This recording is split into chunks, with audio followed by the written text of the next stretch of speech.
Hello, everybody. Glad you're here. Hope you're having a good week thus far. I'm going to give people a chance to get in here, so I'm going to go off camera here for a quick moment while waiting. I'm going to do something real quick. I'll be right back.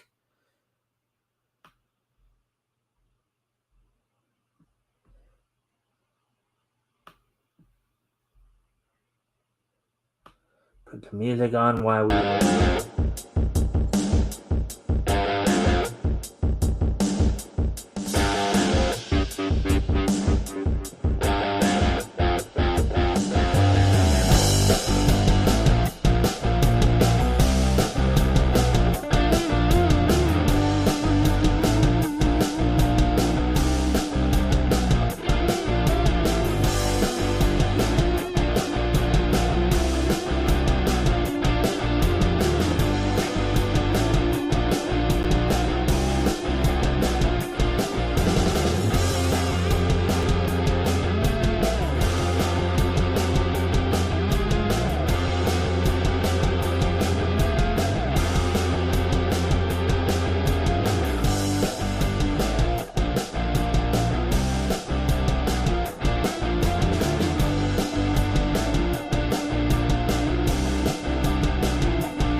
All right, I'm there. There we go. Hello, everybody. All right, so as I said, we're just going to wait a few minutes, give people a chance to come in. Hopefully, we'll see them here soon. Walking in a crowd in a faceless town, I need to feel the touch of a friend. In the countryside, I wander far and wide. The isolation gets me again. I don't know where to go when I feel like crying. Oh my, time to open myself to something new. I want to stop and grow up a bit. Then suddenly my intuition and my wisdom grow. And then I know that most of all, and compassionately, strangers wherever we go. Thank you for waking me up. Conan, the adventurer. Conan, man of bravery. He's more powerful than any man who spread his legend across the land and sea. Conan, the mightiest warrior. His quest to undo the spell of Livingstone cast upon his family by driving the evil serpent men back into another dimension. Conan, the adventurer. Conan, man of bravery. He's more powerful than any man who spread his legend across land and sea. Conan. Let's see. Hong Kong Fooey, #1 super guy. Hong Kong Fooey, quicker than the human eye. Chicka chong, chicka wong wong bang bang bang. Hong Kong Fooey, that's terrific. Get along, gang, get along, gang. Each one is special in their own way. Coming about a get along, gang, get along, gang. Get on with a get along, gang. When you know it's okay. Get on with a get along game. Oh, get on. Let's see. Let's see now. What else? He-Man and the Masters of the Universe. Silverhawk, partly metal, partly real. Silverhawks, when you know the highways and the men do the line. Silverhawk, as strangers in the night. Alright, so let's see. Alright, so let's see. 369, 12, 15, 18, 21, 24, 27, 30, 369, 12, 15, 18, 21, 24, 27, 30. And there's 3 in the family. And there's 3 in the family. Mama and Daddy had a little baby. Yes, they did. It's a magic number. Yes, they did. It's a family.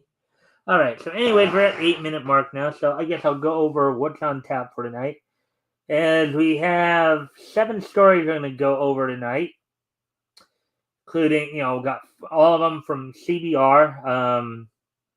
We're going to, 4 anime stories, 2 comic stories, and one kind of comics related television story. And among the stories we're going to talk about, of course, including kind of a little opinion piece on why the disappearance of fan subs is a bad thing for the anime community.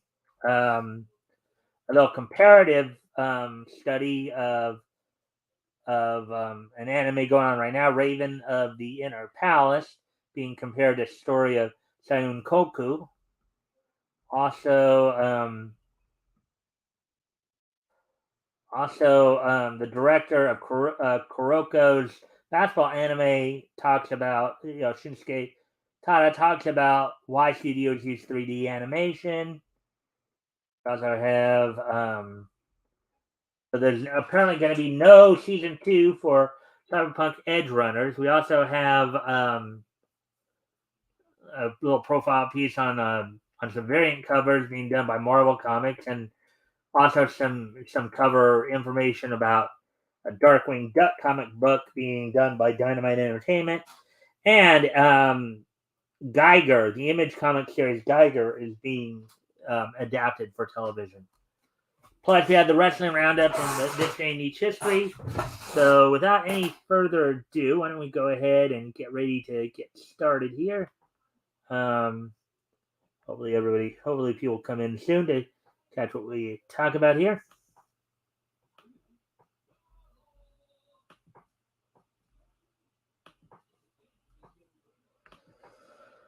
Alrighty then.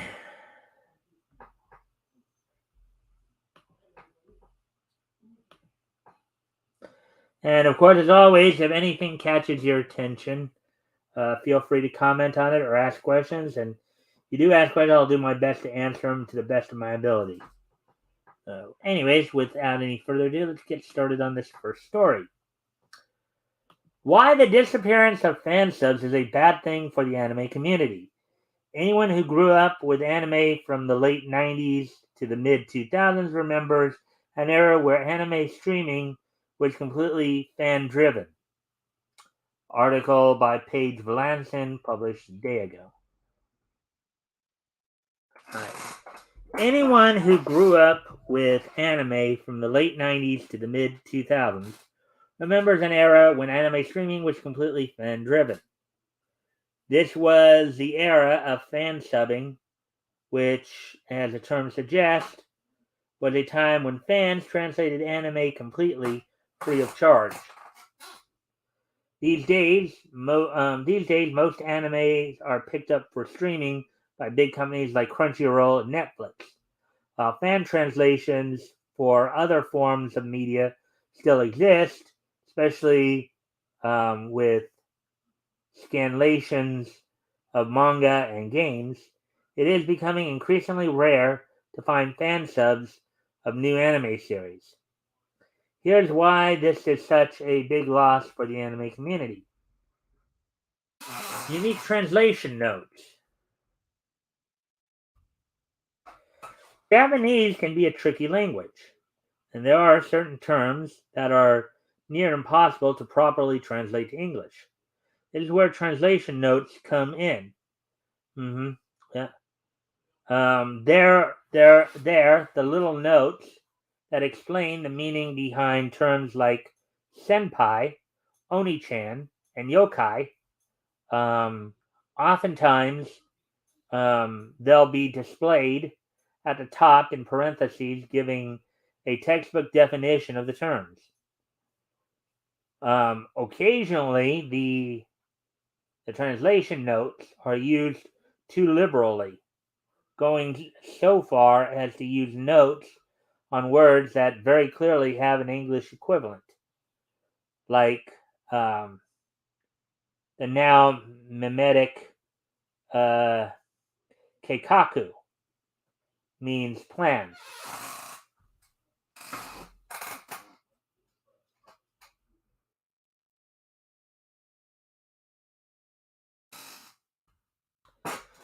But there was a certain charm to it that's lacking in professional subtitles.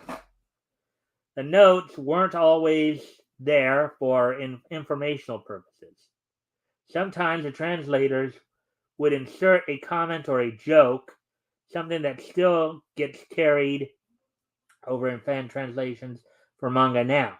It's silly, but it also really drives home that these shows were translated by fans, for fans, completely all because they loved the show so much that they wanted to share it with other English-speaking men.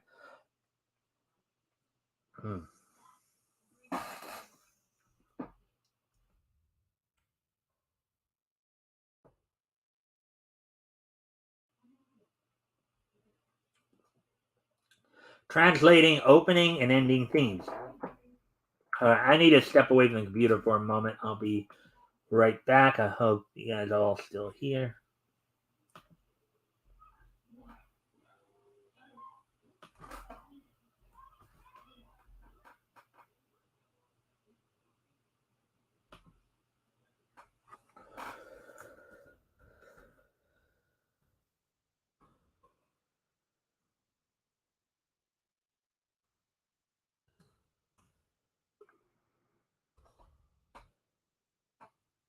As I said, I'll be right back. Just need to step away from the computer for a moment.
man, I'm back, so why don't we go ahead and continue here? All right, so moving on here. A big part of anime is the soundtrack, particularly the opening and ending themes, which is true. There have been a lot of good anime opening themes before. In fact, some of them even go on to become Japanese radio hits, some J-pop hits, and go on to the Onicron charts over in Japan. And subbing teams always took great care to translate not just all of the opening and ending themes of anime, but the insert songs as well. Even if the song was just a few seconds long, fan subbers made sure to leave no part untranslated. Some fan subbers would even go so far as to color code the lyrics that different characters were singing. Hmm.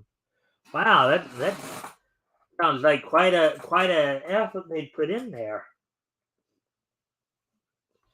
I mean, I know, like, even when Funimation in its early days, back in the early 2000s, like we know in in some of the earlier times when, when they were dubbing like Yu Yu Hakusho, and when they had gotten the One Piece dub, um,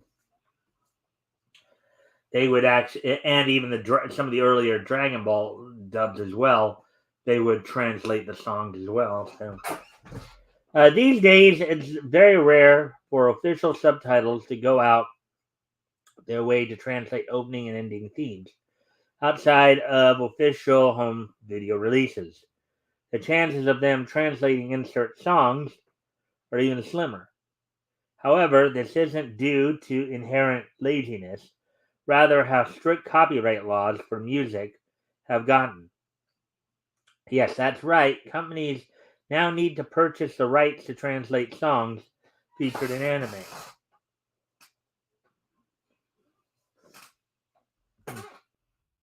Unique personal touches. Perhaps the biggest difference between professionally done subs and fan subs are the personal touches that fans would go out of their way to include in their translations, oftentimes making things easier for viewers to understand. Changes in fonts to better differentiate when characters are talking, karaoke style Romanji subtitles, for fans that want to sing along with the opening and endings, and even links in translation notes for viewers interested in learning more about certain Japanese terms.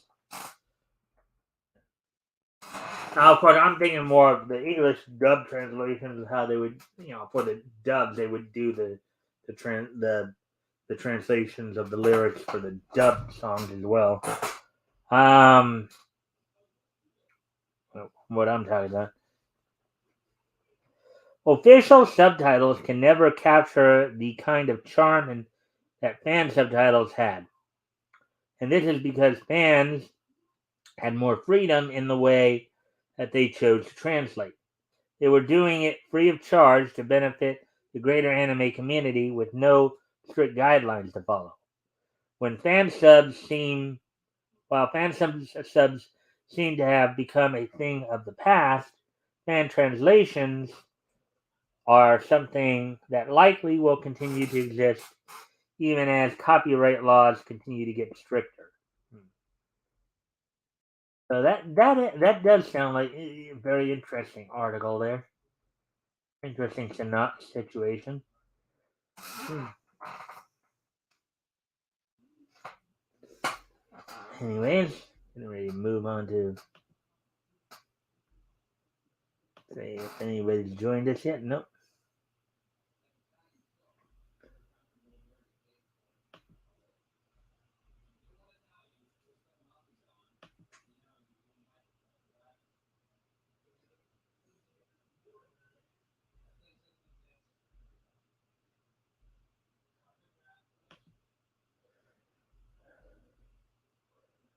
Ready then.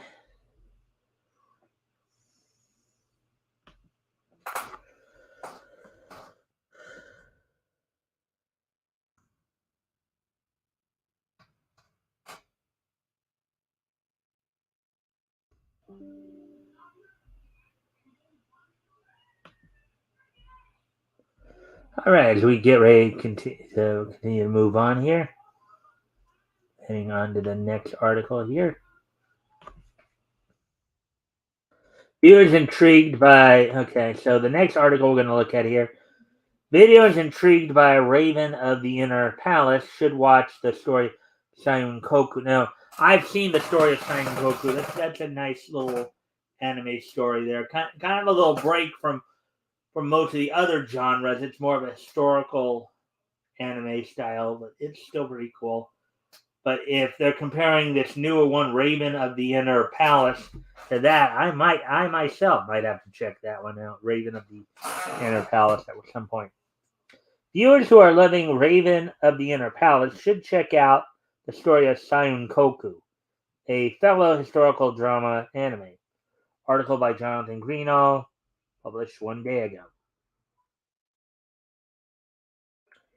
In an anime season packed with blockbuster titles, Raven of the Inner Palace is quickly cementing itself as one of the season's sleeper hits. Many anime fans have fallen in love with the show due to its fictionalized ancient China setting, historical drama storyline, and gripping vibe. But if Raven of the Inner Palace isn't releasing quickly enough, or for those interested in similar titles, look no further than the story of Sayun Koku. The story of Sayun Koku began as a series of light novels written by Sai Yukino. The series began in 2003, concluding in 2011, quickly gaining a sizable fan base as the series went on. The series proved popular enough to receive an anime adaptation from popular studio Madhouse, same animation studio behind Boogie Pop and others, Parasite Maxine, and My Love Story. Yeah, I can tell you because, as I said, I've watched the anime, the story of Sayun Koku. It's a pretty sweet story there. I think a lot of people can get behind. The story of Sayun Koku follows Shure Hong, a woman who lives in the fictional kingdom of Sayun Koku. Hong's ancestors were once a powerful and wealthy family in the area. Alas, they fell on hard times. So now Hong's father works as the Imperial House's librarian. While this job does carry a lot of respect, it pays peanuts. Isn't that always the case? Meaning that Hong must make up the shortfall. She does this by doing odd jobs and teaching in the temple. But this is only a stepping stone. She dreams of passing the imperial examinations and getting a role within the government. However, while Hong is clever enough to ace the test, women are banned from taking government roles, making her dream seem impossible. You would think, right? Let's see why this is. Hong's life soon takes a turn when she is approached by the emperor's grand advisor.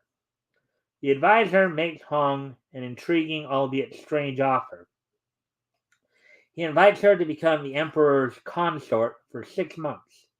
The advisor explains that the new emperor, Ryuki Shi, is a slacker who seems to have no care or understanding for courtly matters. And the advisor hopes that Hong can turn him around. Hong is unsure, but the massive amount of money offered leads to her agreeing. She soon learns that life in the court isn't easy, and being a woman in this male-dominated environment makes the task much harder.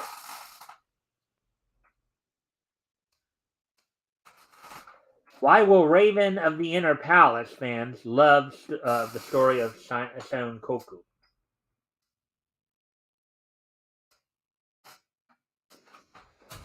One of the key similarities between the story of Sankoku and Raven of the Inner Palace is their setting.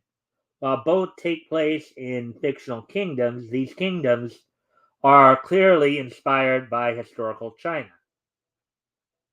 hmm There are a few others out there that have that same feel too, like 12 Kingdoms and Fushigi Yugi. I believe both of those are also based on.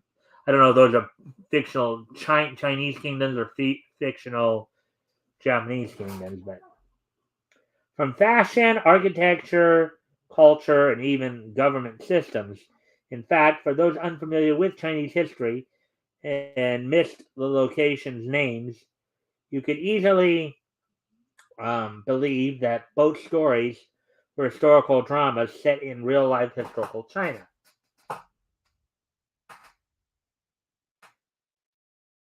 I think that's might be more. Well, actually, no, that might be from the anime right there. Because of this, both series share a similar aesthetic. While they both have slightly different animation styles, the historical buildings, spaces, and costumes make them feel very similar to viewers. This is only made more noticeable as shows focus on political intrigue and court life. So both shows are dialogue heavy. These shared plot beats mean that both both shows um, have a lot of similar shots and moments, allowing you to appreciate how a show's setting and environment shape its mood, meaning that that viewers who enjoy one show will also enjoy the other.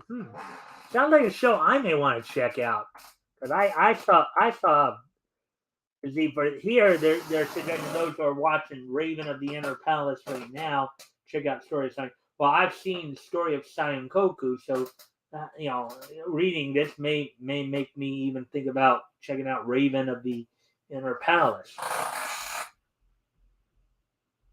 Let's see. Let's see if anybody else is here yet. Nope.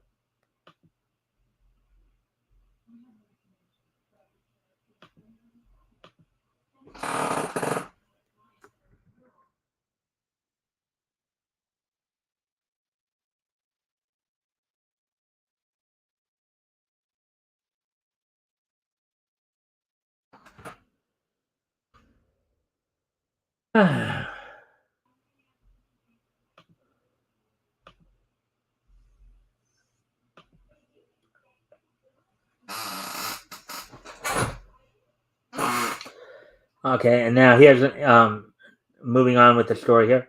Another theme both shows explore is gender roles and gender hierarchy. The story of Sion Koku and Raven of the Inner Palace have female lead characters. Those characters are outsiders, though in different ways. While Hong is a literal outsider, um, brought into the inner circle, the Raven consort is part of the palace, though she is kept separate from the rest of the people who work there due to her status and the lore surrounding her. On top of this, Raven of the Inner Palace also features several other female characters, and the early episodes of the anime have made a point of showing how their gender forces them into lower roles within the court's hierarchy, which often strips them of agency. This theme persists in the story of Sion Koku, with Hong's gender often causing issues for her. Like people not necessarily takes people a long time to take her in the story of Sion Koku, for sure it does take people a long time to really develop a level of respect for her as required for the position she's seeking. Anime fans who enjoy Raven of the Inner Palace should also try the story of Sankoku. The shows share a similar setting and aesthetic and touch on similar themes, meaning that they feel very similar. However, despite this, they both tell different stories that are equally gripping as one another, making them the perfect double feature for anime fans who just can't wait for more Raven of the Inner Palace to hit screens. The story of Silent Koku is now streaming on Retro Crush. Alrighty then. So there we go with that one.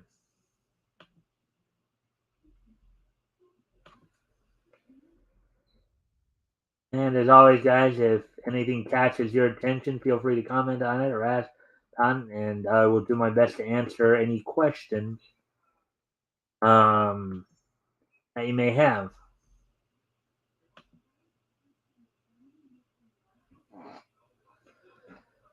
With that, let's see now.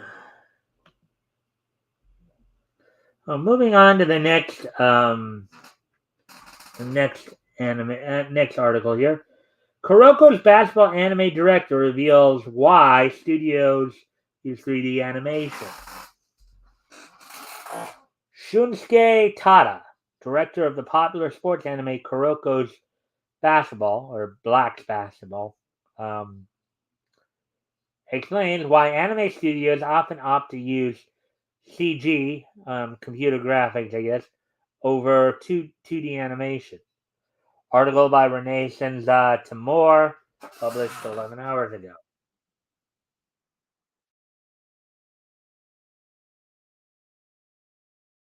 Kuroko's basketball director, Shunsuke Tada, recently explained why CG is so prevalent in the modern animation league. In an interview with Nippon, Tada discussed animated and animated in his sci-fi anime The Legend of the Galactic Heroes EA New Peace, often abbreviated as DNP, a reboot of the 1988 series um, Legend of the Galactic Heroes. DNP used a good deal of CG, especially when animating the show's battleship. Although um, Tada's animation team had reservations about using 3D CG animation, Tada explained why he made the call to use it.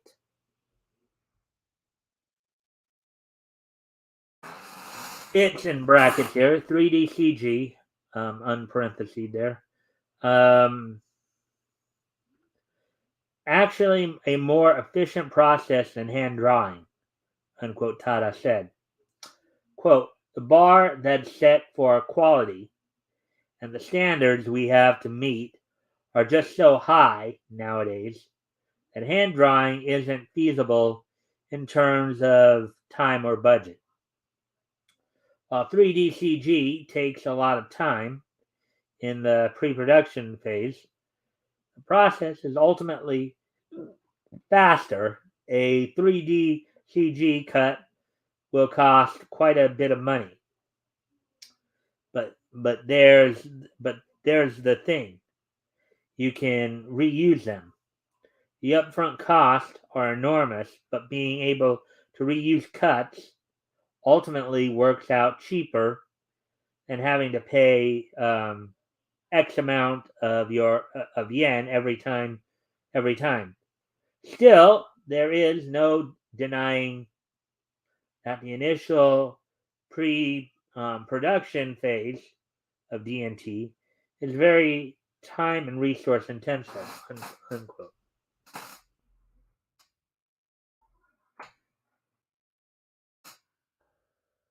Let's see. Let's see.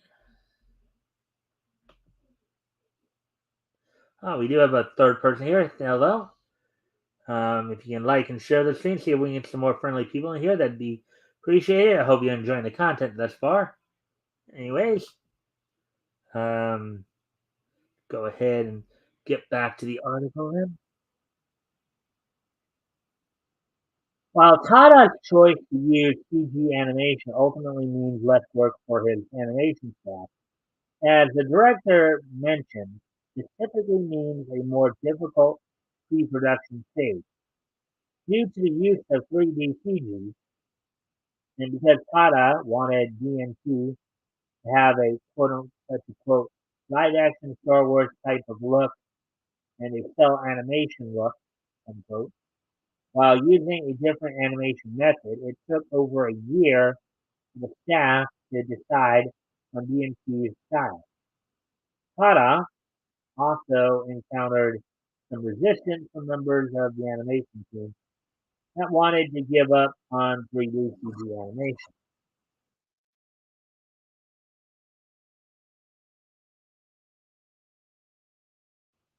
Quote, that happens a lot in the production process when the staff doesn't know exactly what to aim for. It becomes a lengthy, laborious process of trial and error, and I get a lot of complaints. They wanted to stick with the cell animation style in which they could hand draw the battleships and color them more easily. But I was very stubborn and asked them to tough it out. Because of that, the process took more than a year. In addition to his directorial work on DNT and Kuroko's basketball, Tada also served as director and episode director for multiple installments of the Prince of Tennis franchise. TNT, Prince of Tennis, and Kuroko's Basketball are all available to stream on Crunchyroll. Source Nippon. Alrighty then, so we have one more anime article to go through. Or we.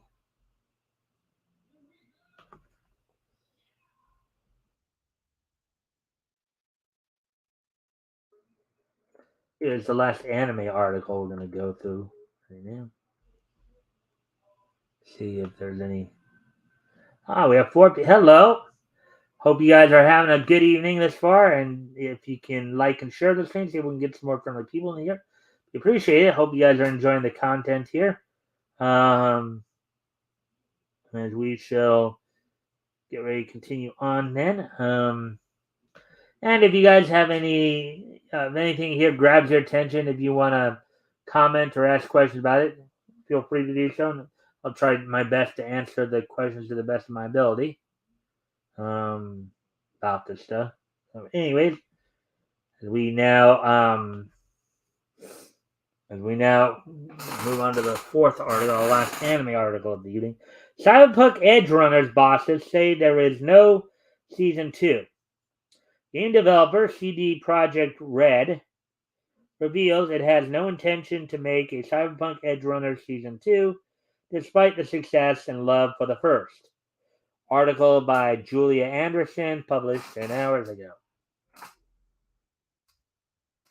So I guess this is an anime based on a video game, I guess. Um, Fans of Cyberpunk Edge Runners, hoping for a continuation of the series, might be out of luck, as its bosses said they have no intention of continuing the anime. As reported by VGC, developer CD Projekt Red, who created the game Cyberpunk 2077, on which the anime is based, says it does not have plans for a second season. In an interview with Famitsu, translated by VGC, CD Projekt Red community manager Satoru Honma noted that there are no intentions for more Cyberpunk Edge Runners, as the team conceived it as a short form series. However, the company might look at creating more anime in the future.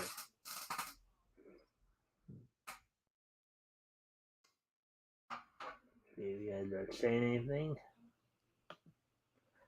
Hey, Woody! Thanks for dropping in, my friend. Look at all that.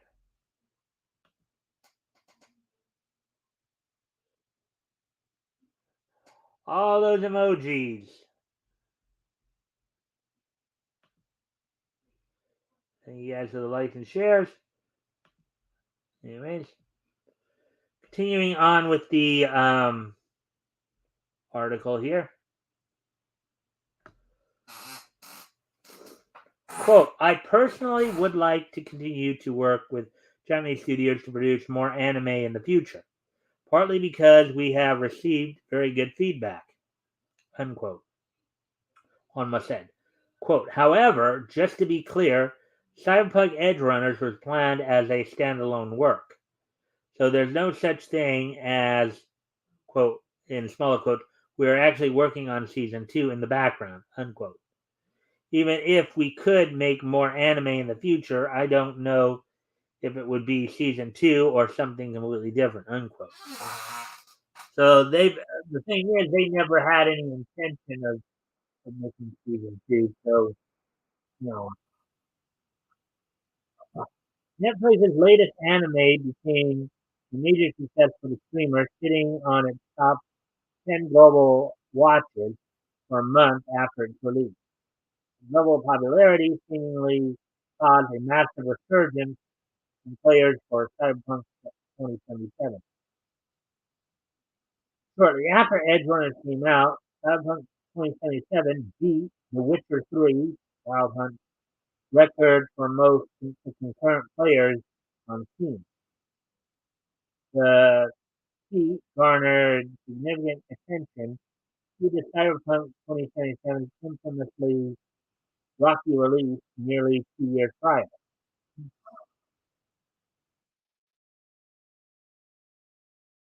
Getting good publicity over bad publicity always a good thing, right? Cyberpunk Edge Runners serves as a love letter to the tabletop RPG and video game that inspired it, exploring elements of the world of the fiction Night City, California. In the games, players can take on the roles of corporate, cop, fixer, media, mercenary, netrunner, nomad, rocker boy, solo, hitman, and techie. The anime adds a new role called Edge Runners. Though the show never clearly defines what they are, what aspects it shows indicate they are something of a cross between nomads, netrunners, and mercenaries. In the series, protagonist David Martinez serves as an edge runner for a team led by Maine, also an edge runner. The series' conclusion with David's unclear fate left many fans wondering if the show might continue into a second season. All 10 episodes of Cyberpunk Edge Runners are now available to watch exclusively on Netflix. So there we go with that one.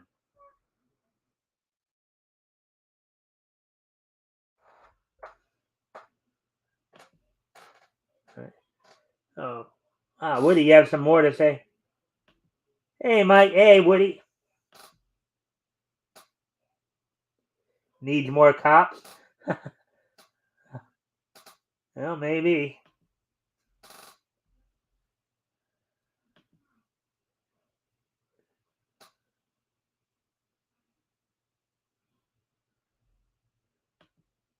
Anyways, all right. So now we're gonna move on to the comic portion of our reporting here.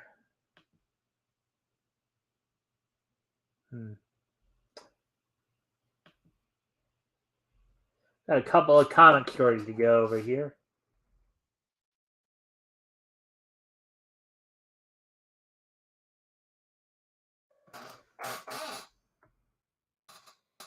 Alright, so here we go. Marvel recreates iconic Spider-Man, X-Men covers in new homage variant series. Marvel recreates a number of iconic comic book covers in a new series of variants starring Spider-Man, Wolverine, Captain Marvel, and more. Article by Brandon Schwer, published 13 hours ago. There's some of the artwork there.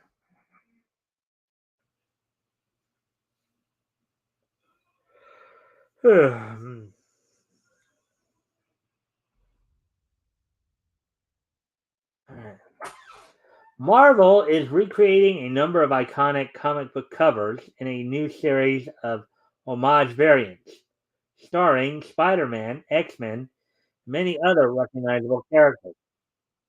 The homage um, variant cover series launches in January, include contributions from artists such as Minyo Lee, Mako Medina, Momoko.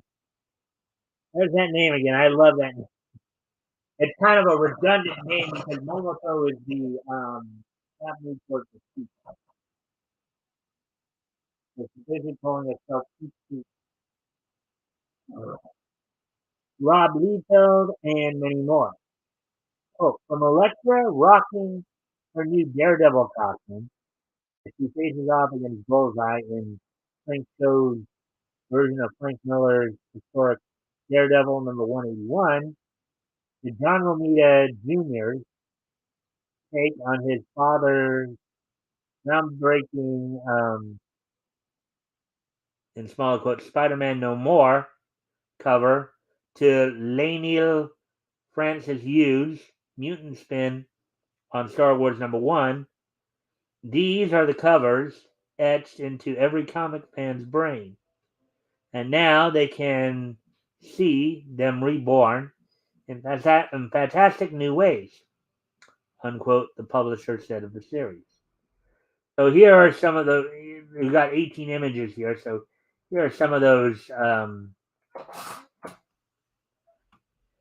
here are some of those. So I'm going to leave this up for a moment. I do need to step away from the computer for a moment.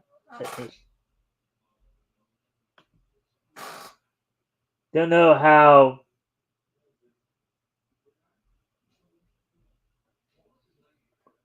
to pronounce how to pronounce homage. Yeah, I think it's homage. That's how I pronounce it. Some people might say homage, but I've heard it as homage before. So, anyways, I'm gonna leave this up for you guys to look at for a moment. I'm gonna step away from the computer for a quick moment. I'll be right back.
Alright, I'm back.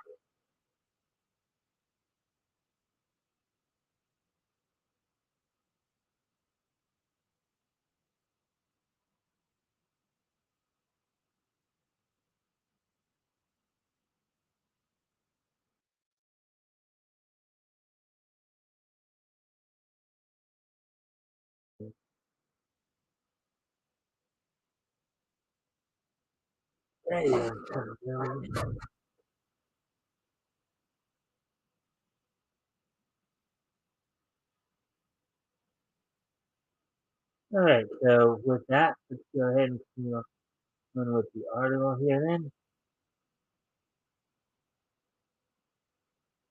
Alright, so look at some of these covers here. Interesting artwork here, huh?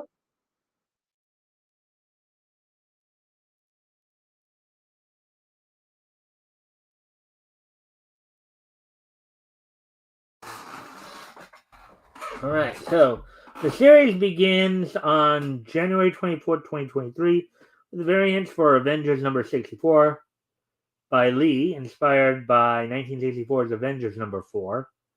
Cover by Jack Kirby and Paul Raymond. Captain Marvel number 45 by Carmen Carnero, inspired by 1977's Ms. Marvel number 1, covered by John Romita Sr. Daredevil number 7 by Cho, inspired by 1981's Daredevil number 181, cover by Miller. Marauders number 10 by Jen Bartel, inspired by 1980's Uncanny X-Men number 141, cover by John Byrne and Terry Austin. And X-Force number 36 by Rob Liefeld, inspired by 1991's X-Force number 1, cover by Liefeld. Liefeld covering himself, basically. That's an interesting twist. Paying homage to himself.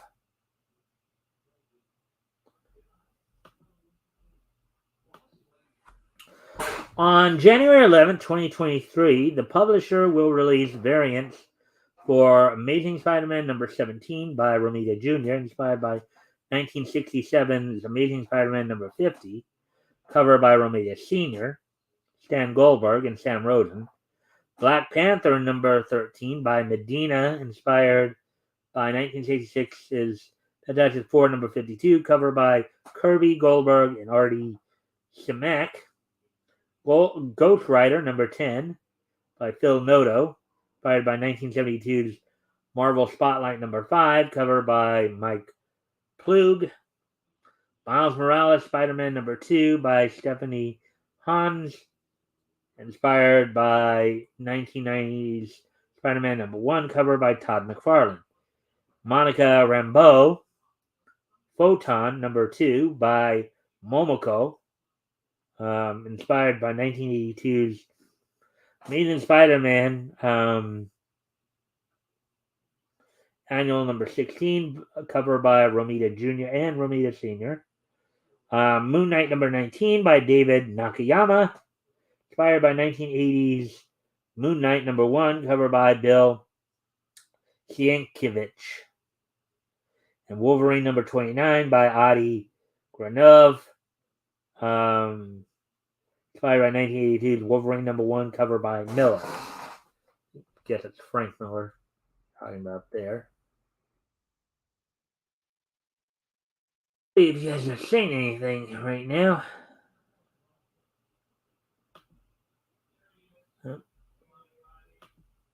Hope you guys are still enjoying the content.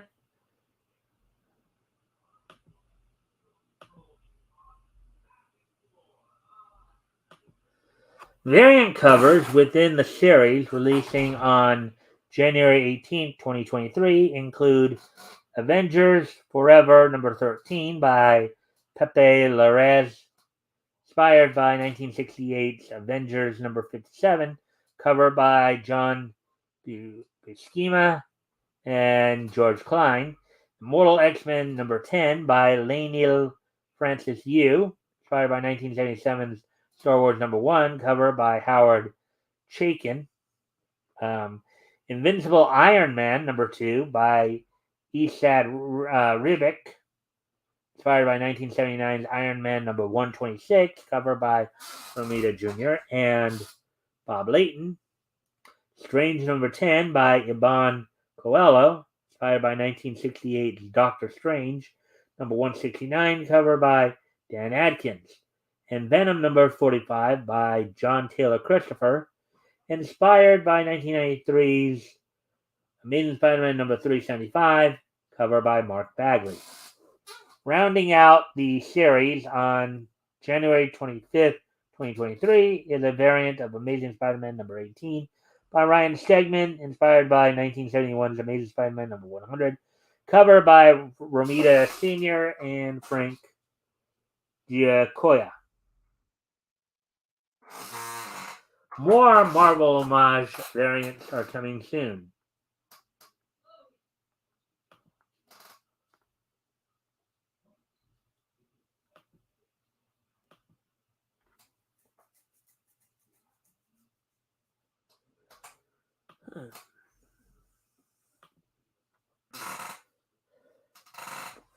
Alright, so while 18 have so far been released, Marvel announced 7 other variants that will also be part of the series.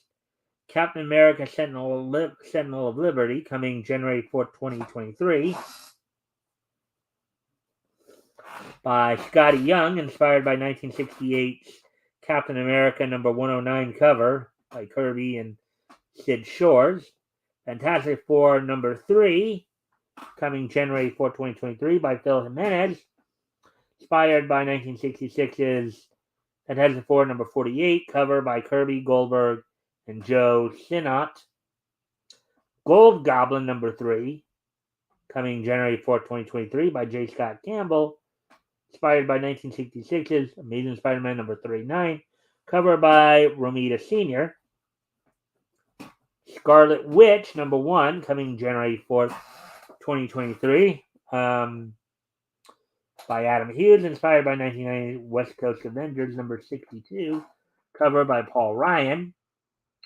Spider-Man #4, coming January 24th, 2023, by John Cassaday, inspired by 1972's Marvel Team-Up #1, cover by Giacoia, Rosen, and Gil Kane. X-Men Red #10, inspired coming January 4th, 2023, by Russell Dowderman, inspired by 1980's X-Men #137, cover by Byrne, Austin, and Jim Novak. And Captain America Symbol of Truth #9, coming January 1st, 2023, by Alex Maleev. Inspired by 1968 Captain America 109, cover by Kirby and Shores. All right, so there we go with that one. And we got one more comics article to go through.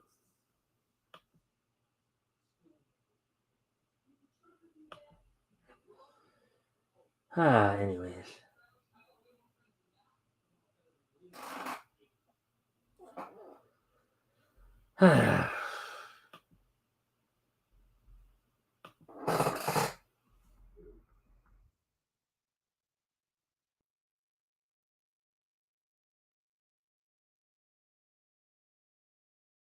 All right, so here we go.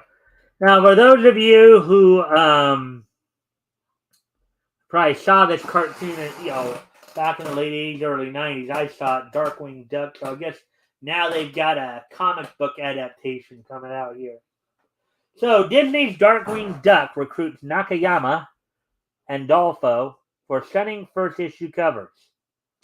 Dynamite Entertainment reveals a number of stunning first issue covers created by David Nakayama, Mirka Andolfo, and more for Darkwing Duck #1. Article by Brendan Schwer, published 8 hours ago. Darkwing Duck, let's get dangerous. Darkwing Duck, better watch out, you bad boys.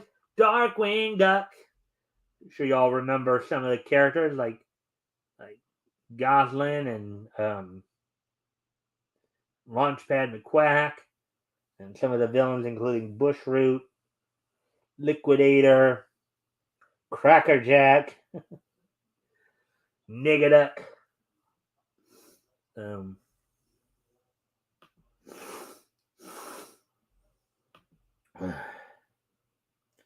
Anyways, as we get ready to continue on here.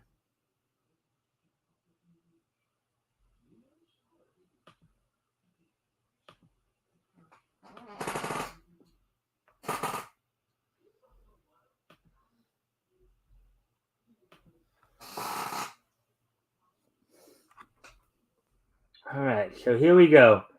Disney's Darkwing Duck is swinging into action in a number of new covers for the first issue of Dynamite Entertainment's upcoming series. Dynamite unveiled new cover art for Darkwing Duck #1, a new series announced during San Diego Comic-Con and releases in early 2023. Publisher said of the Darkwing Duck, quote, "He is a terror that flaps in the night. He is the ferocious fowl who plucks the evil eye from the face of foul play. He is Darkwing Duck. By night, he vigilantly defends his city of Saint Canard from the dastardly devilish demons who would wage wanton war with his trademark costume and gadgets, and lurks through the shadows, striking fear in the heart of the criminal underworld." Now, you might argue this is a kind of a duck version of Batman. To a certain extent, it is. I mean, they did kind of mix things up a little bit and had some things here and there, but overall, kind of a duck parody of Batman. Let me get down to it. Let's see.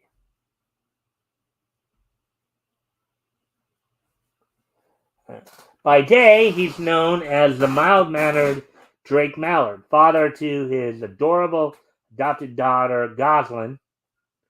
Can Darkwing successfully juggle his two separate lives, all while looking incredibly cool and impossibly handsome? Readers will have to tune in to January 4th to find out, unquote.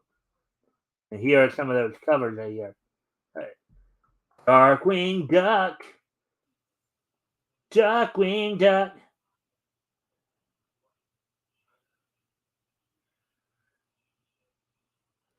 Better watch out, you bad boys.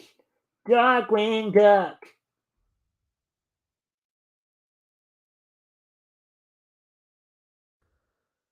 Let's see now. Let's see if anybody's saying anything more about it other than me. I guess not. Feel free to, if anything here catches your attention, feel free to comment or ask questions. I'll do my best to answer any questions you might have pertaining to this. Darkwing Duck will be written by Amanda Deibert. Featured art by Carlos Cid Laurel, and lettering by Jeff Eckelberry. Quote, "Darkwing Duck was huge when I was a kid, and I am thrilled to help introduce the fun, humor, and action-packed mystery to a new generation," unquote, Deibert said. Quote, "Let's get dangerous," which is, of course, Darkwing's catchphrase right there. Editor Nate Cosby added, quote, "Fans of the original TV series are in for a total treat because Amanda and Carlo are conjuring up a hilarious, thrill-filled adventure series that's directly connected with the classic feel of the show, 100% accessible for new readers," unquote.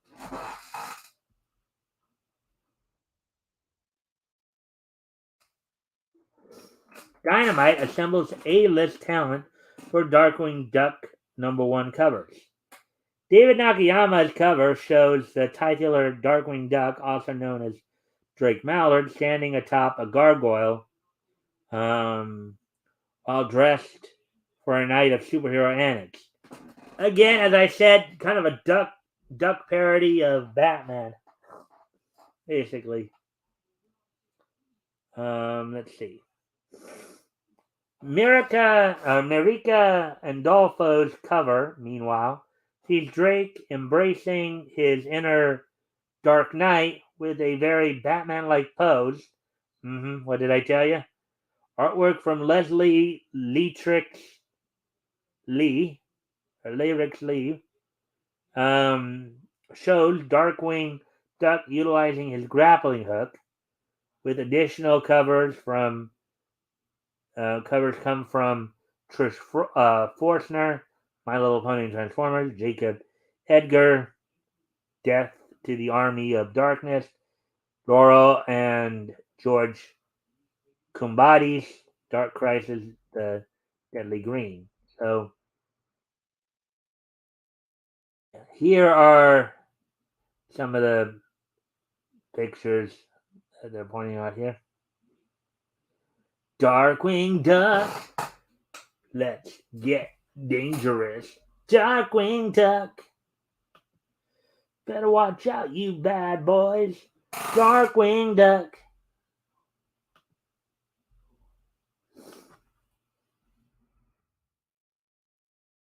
So, when announcing the new series at San Diego Comic-Con, Dynamite also revealed plans to reprint a number of past Darkwing Duck facsimile editions and graphic novels.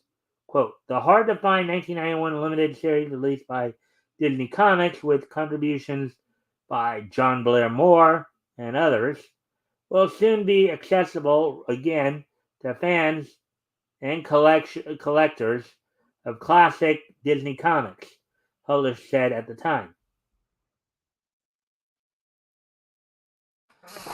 Darkwing Duck isn't the only Disney property getting a new series from Dynamite. Beginning in December, the publisher is also putting out a new Gargoyle series from Greg Weisman, Jeff Eckelberry, Cambadis, and Nate Crosby. Quote, I've been gathering ideas for Gargoyles nonstop since 1993, unquote, Weisman told CBR. I remember Gargoyles. That was a pretty good series in which they, had them traveling across the world and through time.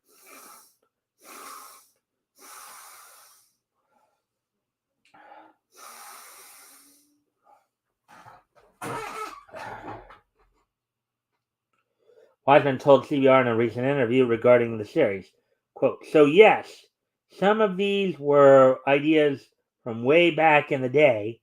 Some are only, say, a decade or two old. Some are new. It never ends. The Gargoyles universe has always been rich with potential content. Darkwing Duck #1 releases January 4, 2023 from Dynamite Entertainment. All right, so now we're going to get ready to go on to some TV news here, as we are going to go over a story that about a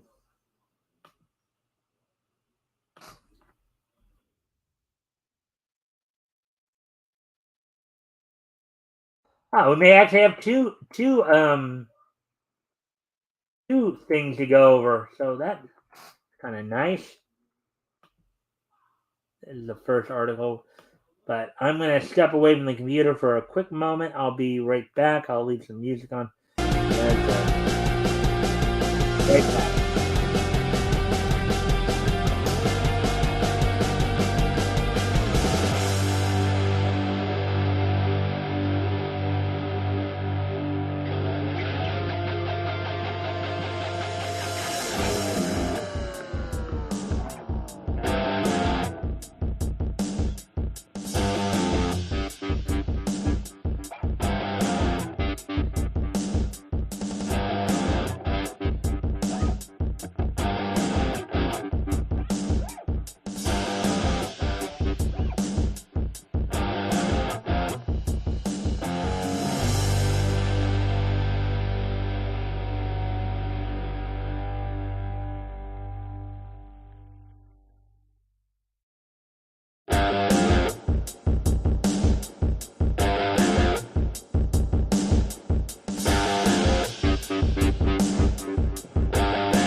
Right, I'm back.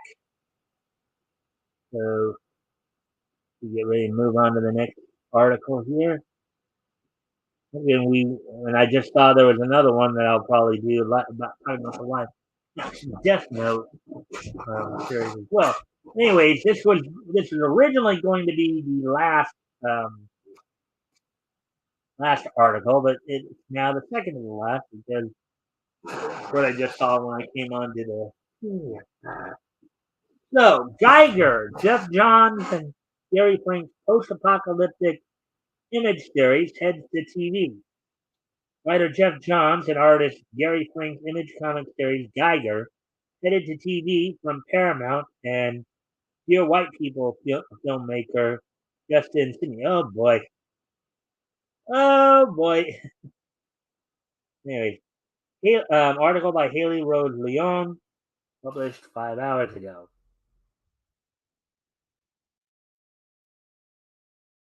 Geiger, the image comic series from the acclaimed writer-artist team of Jeff Johns and Gary Frank, is being adapted for television. Per Deadline, Dear White People filmmaker Justin Simeon is set to develop the series while Johns himself will write the plot and serve as showrunner. I wonder how that's going to pan out because got somebody directing it who basically directed a show called Dear White People. You have to kind of wonder if they're going to stay true to the original content or they're going to try to go woke. Anyways, all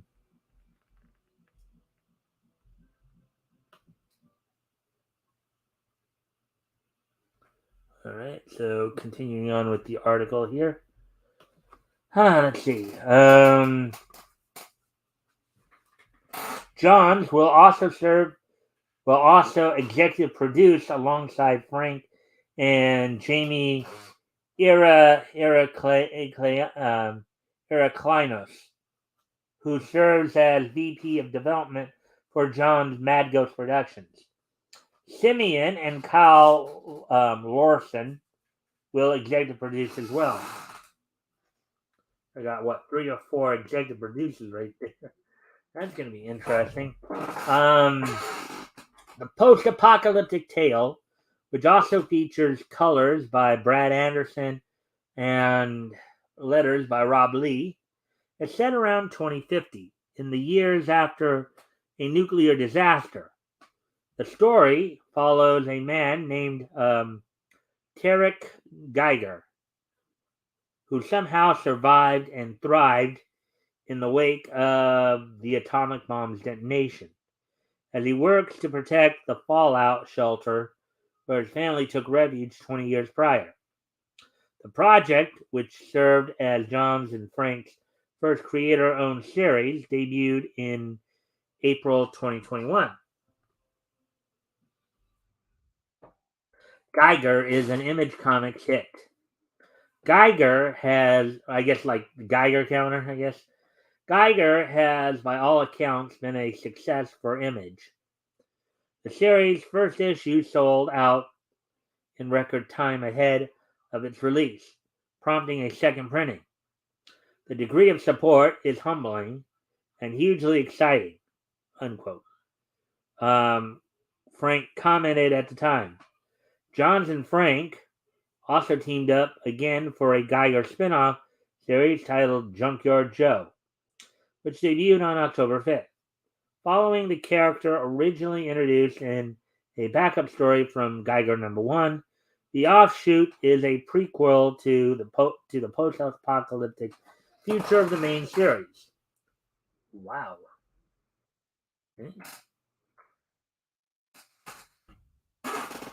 Johns and Frank recently delved into the details of Junkyard Joe and what readers can expect from the story going forward.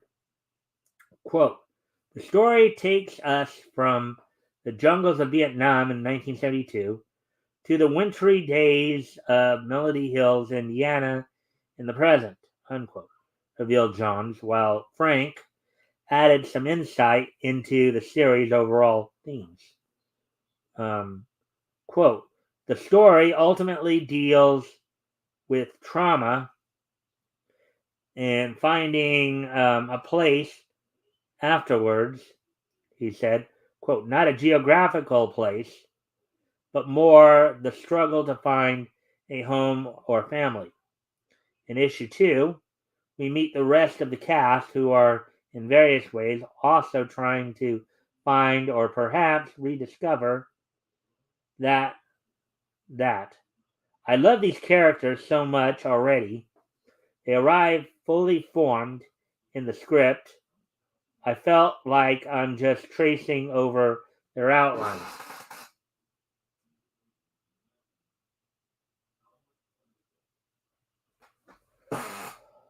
All six issues of Geiger, as well as the collected edition and Geiger 80-page giant variety special, are available now. Junkyard Joe number 2 hits shelves on November 16th.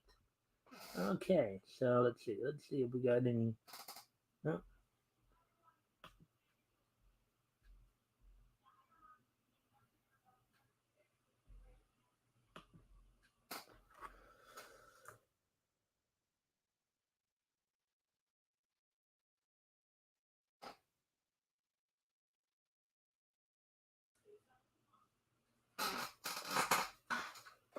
all right.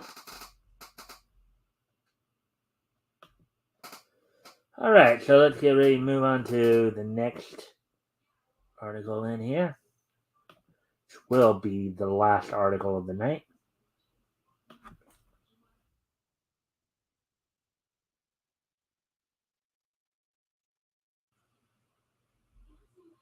It does have kind of a, it's TV news live action series. It has, of course, live action. This is a live action adaptation of an anime death of the anime Death Note. So, live action Death Note series finds its writer. Netflix's upcoming live action Death Note series taps Halia Abdel Migood, the Devil in the White City, to write and executive produce. Article by Noah Dominguez, published 2 hours ago. All right. I just hope they don't make this woke. Netflix's live action series adaptation of Death Note has found its writer. As exclusively reported by Deadline, Halia Abdel Magood has been tapped to write and executive produce Death Note. Netflix's planned live action series, based on the Japanese manga of the same name by Shigumi Oba and Takeshi Obata. A graduate of the American Film Institute, Abdel Maguid, got her start as an actor and musician in London before pursuing screenwriting. In addition to Death Note, she is writing The Devil in the White City, the upcoming Hulu series based on the 2003 novel of the same name by Eric Larson. And I believe that might be the same Eric Larson who, of course, is the co-founder of Image Comics.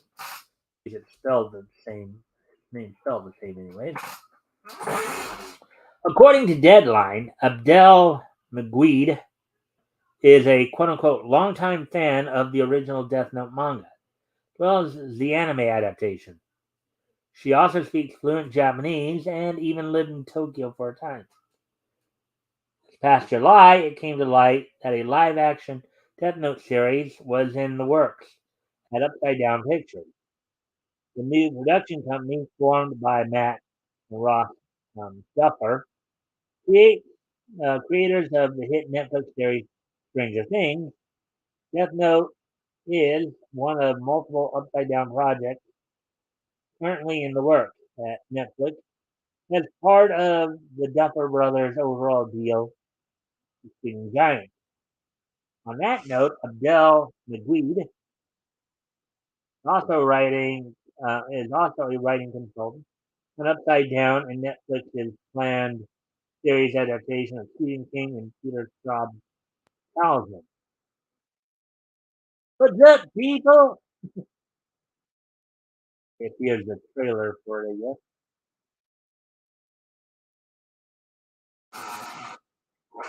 Anybody saying anything right now?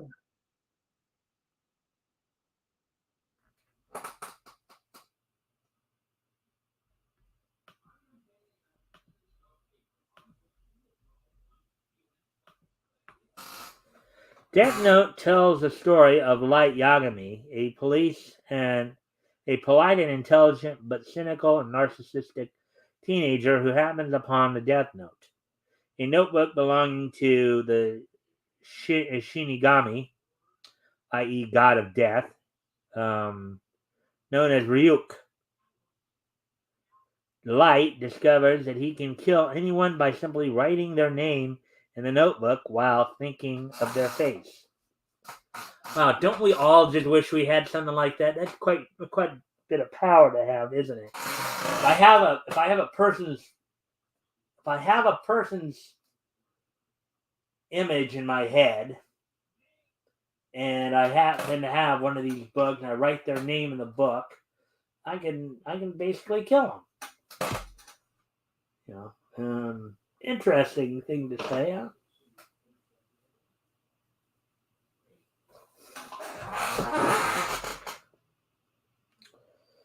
Adopting the moniker of Kira, he uses a notebook to kill violent criminals, though quickly goes mad with power, believing himself to be the only one capable of creating a just world. Yeah, he develops a little bit of a megalomaniacal streak, doesn't he? Let's see. He undertakes this mission while trying to keep the police, including his own father, off his trail. Light's ultimate foil in all of this is L, an eccentric, world-renowned detective with whom he finds himself in a game of cat and mouse.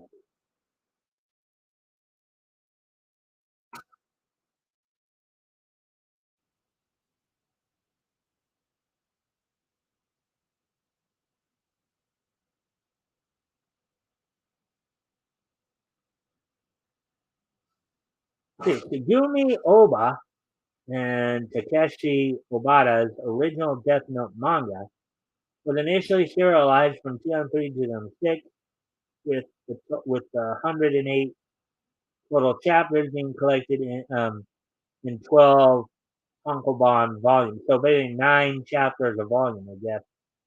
A popular anime adaptation ran for a total of 37 episodes, 2006 to 2007,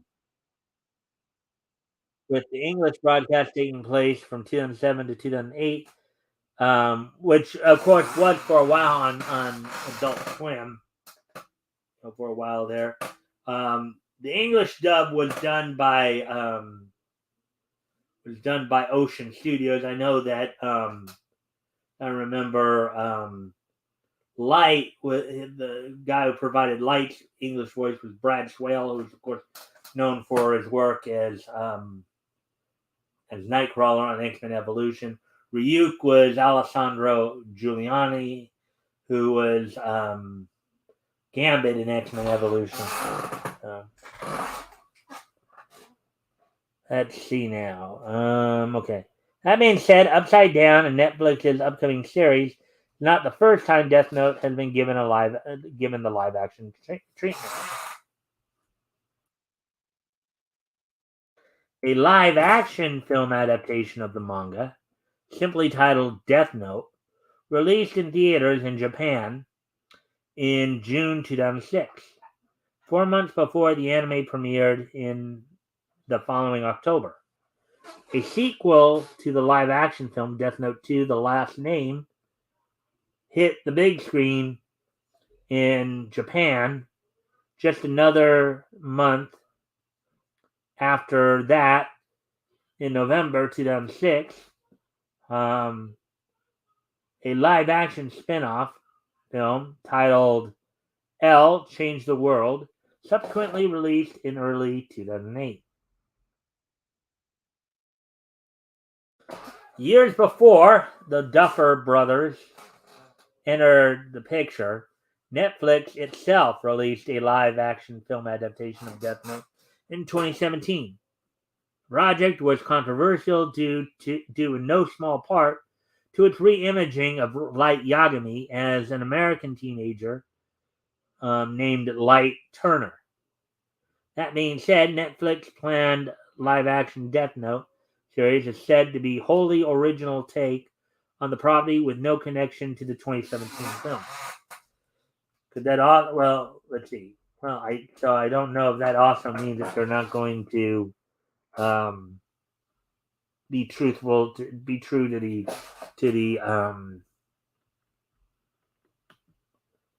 be true to the original content. Anyways, we're at the hour and a half mark here, so that's good to know.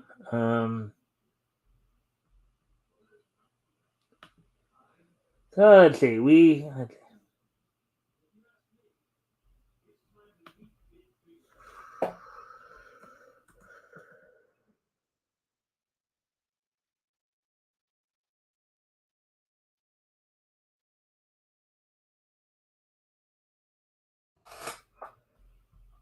Alrighty then. So anyways, now would probably be a good time to get into some of the wrestling roundup as we do have some wrestling news to go over. Some back and forth between WWE and AEW.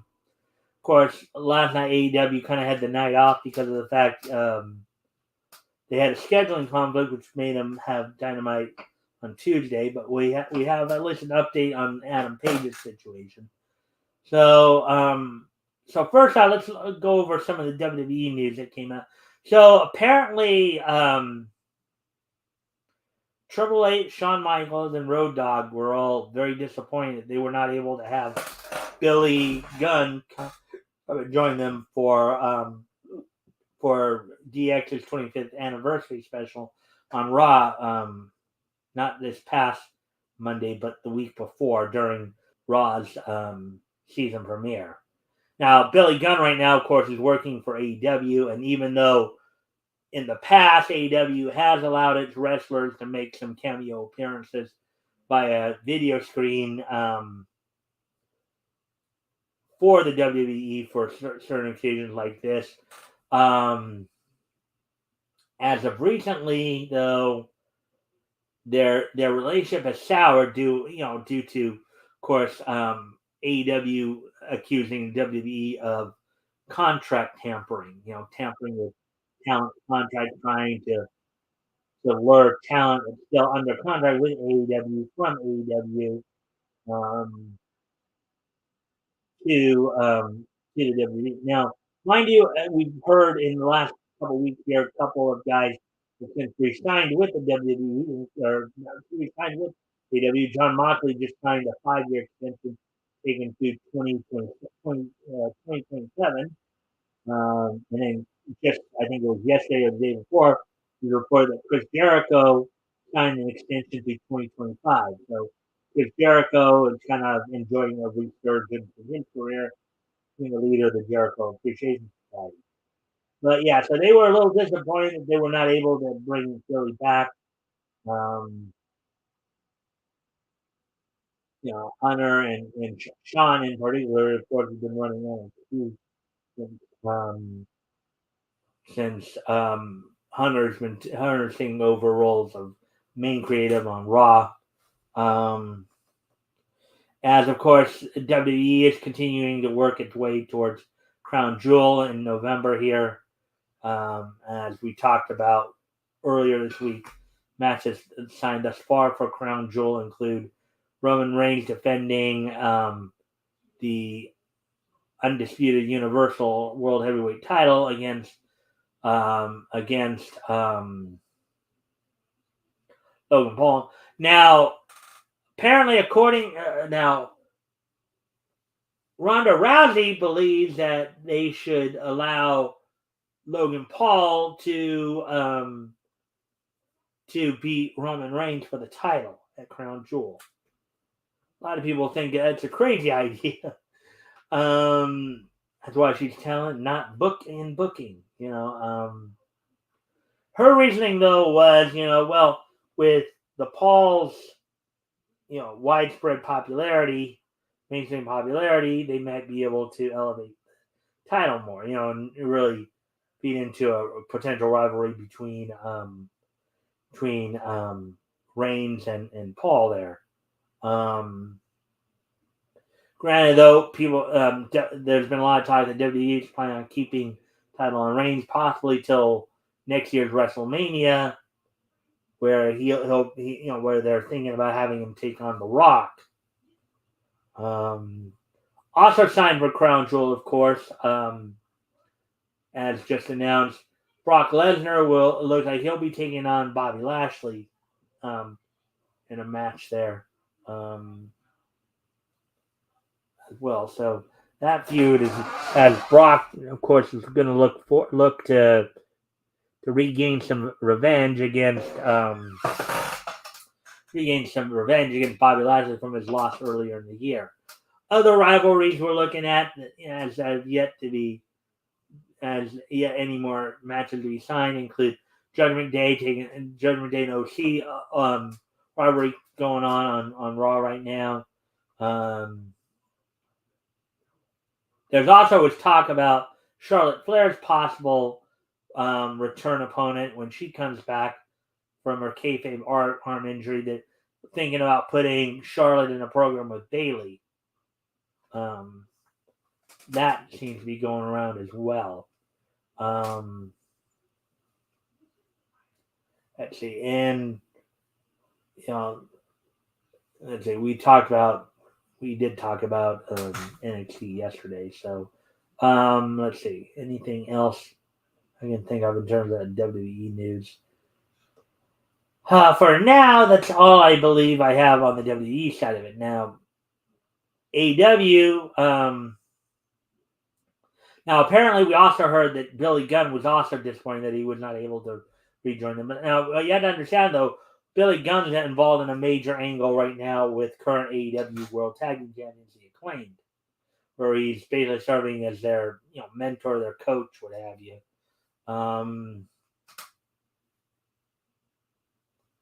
And let's see. And there's an update on, of course, Adam Page's injury, as he thanked everybody on his Twitter account. He thanked everybody for all their well wishes. People don't know when he's coming back. Of course, as some of you may have heard, Hangman Adam Page suffered a concussion after taking a lariat from Jon Moxley during the AEW World Title match from Dynamite this past week.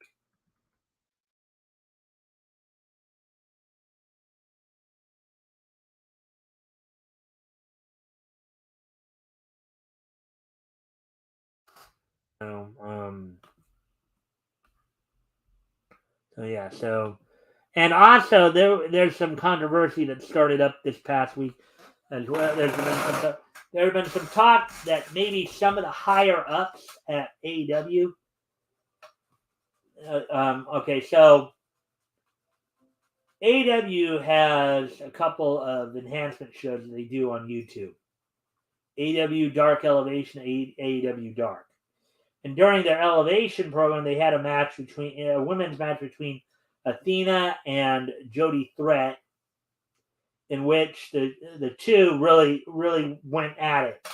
They really got very aggressive. And there's some rumors, there's some hubbub going on that maybe some of the people, maybe some of the agents or some of the higher ups were not too happy about the idea. There's some talk that, is there heat between these two? There's no heat between them. They just, Athena just noticed the crowd's reaction to Jody Threat getting the more face response. So she turned heel during the match. And the aggression, if anything, I would say the aggression there actually made the match that much better. I myself on Cage Match gave it a 9 because you sometimes want to see that. You know for those who are for those who are in their 20s and 30s who may not totally understand what enhancement programming is for. Yeah, you want squad. I mean, you don't necessarily want you don't want like a lightning quick squash, but you want at least something to where the matches show some competition. You want the idea of having enhancement matches is to showcase your repertoire a little bit more, show why you're part of the main roster. But now in the case of Athena and Jody Threat, they went at it. It was a very good match. Very hard hitting. Athena being the heel. Now, does that mean she's going to actually full on turn heel? I don't think so. I think this is just simply because Jody Threat got the face reaction. They just called it on the fly and turned out to be a good match. From everything I've seen and heard, there's no actual heat between them over it. I think a lot of people were impressed with Threat selling.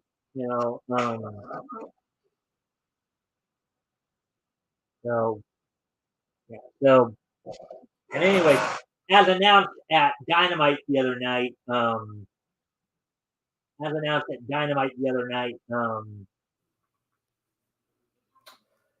MJF will be taking on Jon Moxley for the AEW World Title at Full Gear in November. So that match has already been signed. Full Gear. Also, let me kind of get you guys caught up on what's going to be happening tomorrow night on AEW Rampage.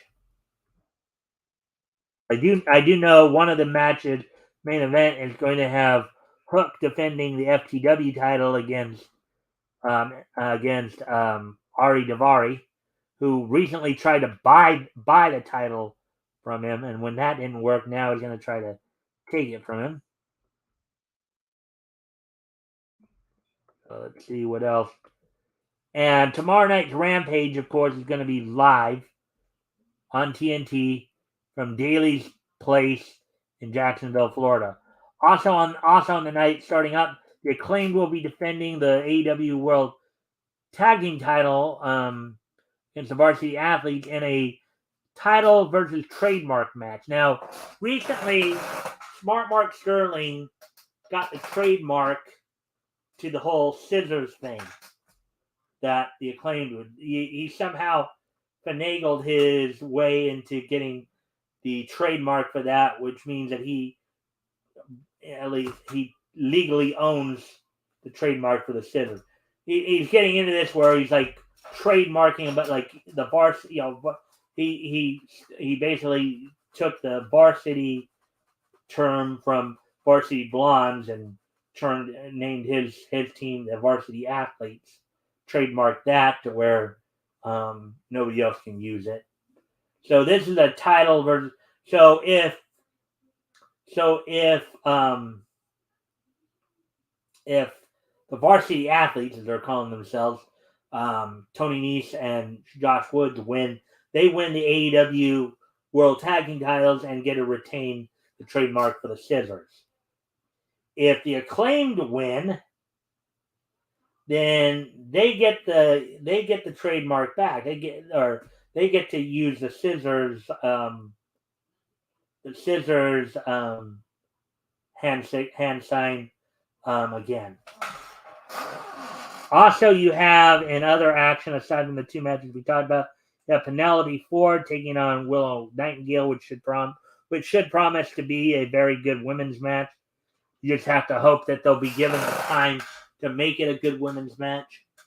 And then Rush of La Facción de Noble will be taking on 10 from Dark Order. Now, Jose, the assistant, who is kind of the valet slash manager of La Facción, they've been recruiting 10. They believe that he can have more success with them than with Dark Order. Now, lately, Dark Order, of course, has been, it's shrunken down the last few months here. Colt Cabana has kind of disappeared from the scene. Hangman Page has been transient with the group. Of course, everybody knows about what happened with Anna Jay. She left the group to become part of the Jericho Appreciation. So right now, the group consists of course, 10, Evil Uno, Alex Reynolds, and John Silver.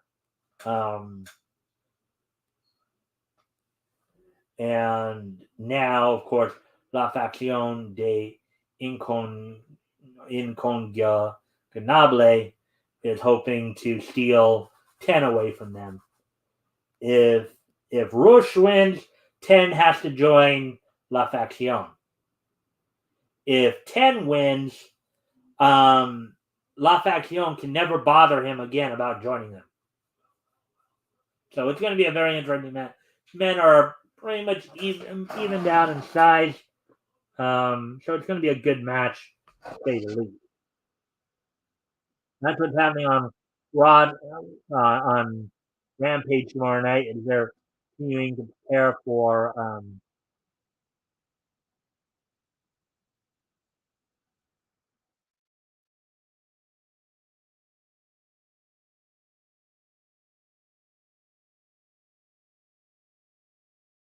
yeah. Ah, all right, there we go with that. All right, so with that, let's see. Anything else to report here? Um, Not right now. So, anyways, with all that, to get to the last segment of the show before closing things out, as today being Thursday, um, October 20th, 2022. Why don't we go ahead and take a look back at this day in Nietzsche history? History! So,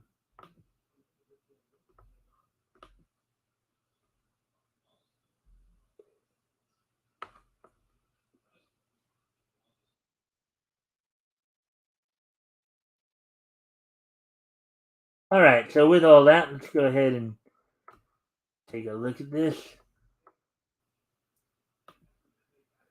All right, so first off, we're going to head back 70 years ago today.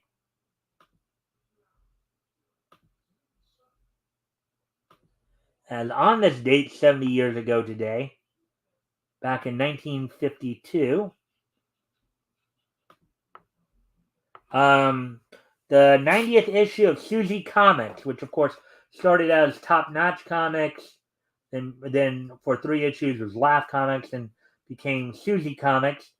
From art, basically released on this date as a bi-monthly title back in 1952 for 10 cents, 32 pages. At the time, of course, Archie was publishing comics under the company name of Close Up Inc.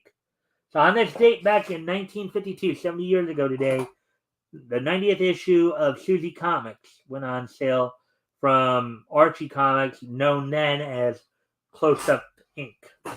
So it's a new way to diet.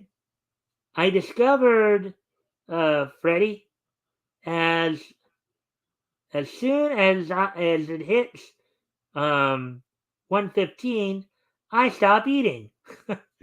So you see her right there on Susie's sitting on sitting in a chair that's placed on a scale.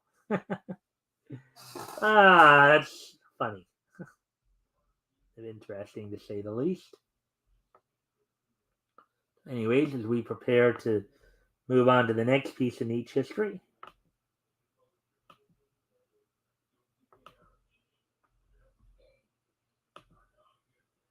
as on this next day in Nietzsche history. On this date, 30 years ago today,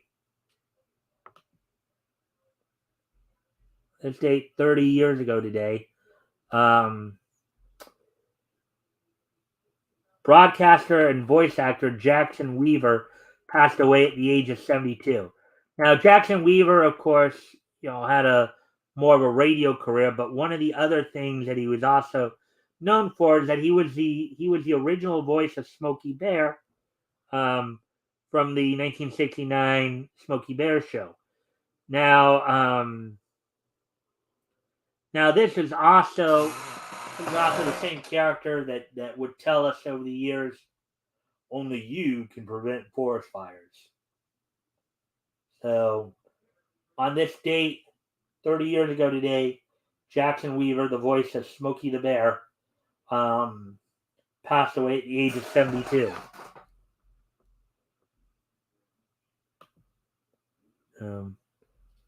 We go with that one. And moving on to the next piece of Nietzsche history here.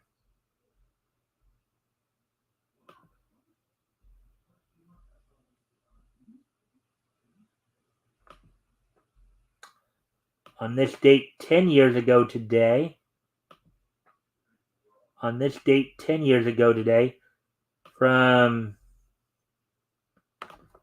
Fifth Avenue Studio, the 3-episode anime World War Blue premiered on Japanese TV in on this date 10 years ago today. On this date 10 years ago today, Fifth Avenue's World War Blue premiered on Japanese TV. There we go with that one. And finally, 5 years ago today,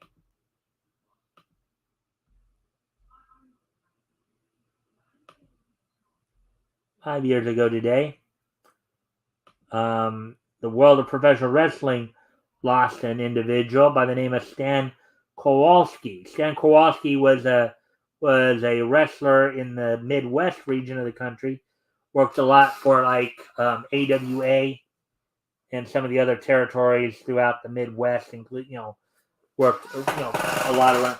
Now during his career, of course, he was also known as Killer Kowalski, but he was not in any relation to the Killer Kowalski who worked for the WWF in the Northeast. That Killer Kowalski was Vladek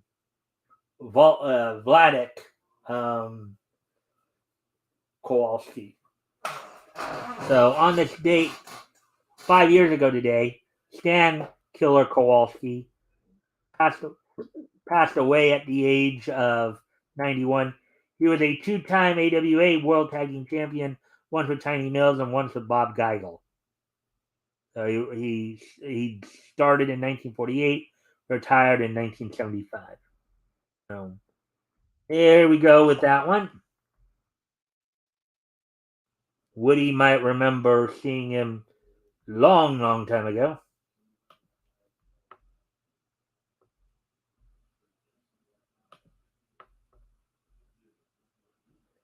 All right, so with that, I thank everybody for being here tonight. Don't forget, tomorrow night, Tim Olson will be co-hosting with me as we will be doing our weekly trip down Comics History Lane. We go back to, as we started last week, we're back in June of 1939 as we move forward. As tomorrow we'll be looking at comics that went on sale from Centaur Comics. We'll be specifically focusing in on Amazing Mystery Funnies Volume 2, Number 7, and Keen Detective Funnies Volume 2, Number 8. As we'll be introducing you to a couple of Golden Age heroes, The Masked Marvel and Phantom of the Fair. Also reading Dean Denton, Scientific Detective, and Air Sub DX. And we'll probably be also looking at 2039 AD to show just what people in 1939 thought 100 years from that point would be like. So with all that being said, guys, I thank you all for being here tonight. I hope you all had fun. I hope you all enjoyed the content, and I will see everybody back here tomorrow. Bye.